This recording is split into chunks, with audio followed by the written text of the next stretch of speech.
ડભોઈ નગરમાં પહેલીવાર કૃત્રિમ તળાવમાં શ્રીજીનું વિસર્જન કરાશે। ડભોઈમાં 100 ઉપરાંત શ્રીજીની સ્થાપના કરાઈ છે।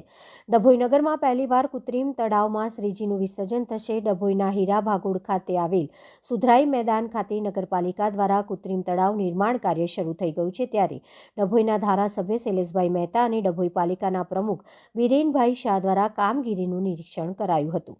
સમગ્ર ડભોઈ પંથકમાં 100 ઉપરાંત શ્રીજીની સ્થાપના કરાઈ છે। શ્રીજી વિસર્જન સમયે ડભોઈ નગરમાં પહેલીવાર પાલિકા દ્વારા તૈયાર થઈ રહેલ કૃત્રિમ તળાવમાં શ્રીજીની પ્રતિમાનું વિસર્જન કરવામાં આવશે। ત્યારે રવિવારે ધારાસભ્ય શૈલેષભાઈ મહેતાએ અને પાલિકા પ્રમુખ બીરેન શાહ, માજી તાલુકા સદસ્ય ભાવેશભાઈ પટેલ નડા દ્વારા તળાવનું નિરીક્ષણ કરવામાં આવ્યું હતું। આ પ્રસંગે પાલિકા સદસ્યો અને કર્મચારીઓ હાજર રહ્યા હતા। આગામી વિસર્જનમાં નગરની જનતાને કોઈ હાલાકી ન પડે અને નગરમાં શ્રીજીની પ્રતિમાની લંબાઈને ધ્યાનમાં રાખી તળાવ ઊંડું બનાવવા તથા સુંદર રીતે શ્રીજીની પ્રતિમાનું વિસર્જન થઈ શકે તે માટે પાલિકાને ધારાસભ્ય દ્વારા વિવિધ સૂચનો કરાયા હતા।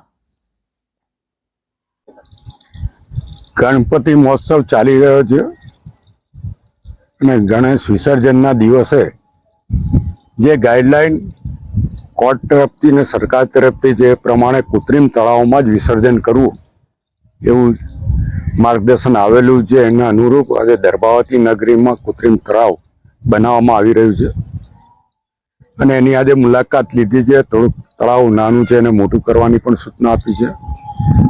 સાથે સાથે જ આપના મારફત દર્ભાવતી નગરીના તમામ મંડળો જે લોકો ગણેશ બેસાડતા હોય એમને વિનંતી કરીએ છીએ કે આ વખતે જે સૂચના છે એ પ્રમાણે કૃત્રિમ તળાવમાં જ વિસર્જન કરવાનું છે અને કૃત્રિમ તળાવની જોઈએ તો મુલાકાત પહેલેથી લઈ લેજો।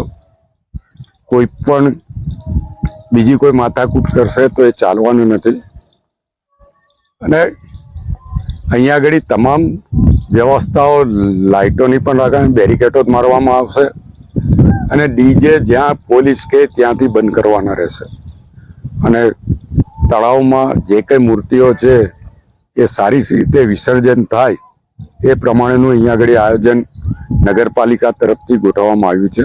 સતત નગરપાલિકાના પ્રમુખ અને એમની ટીમ આની પર નજર રાખી રહી છે। ત્યારે નગરના તમામ ગણેશ મહોત્સવ ઉજવતા યુવક મંડળોને આમાં સહકાર આપવા વિનંતી છે।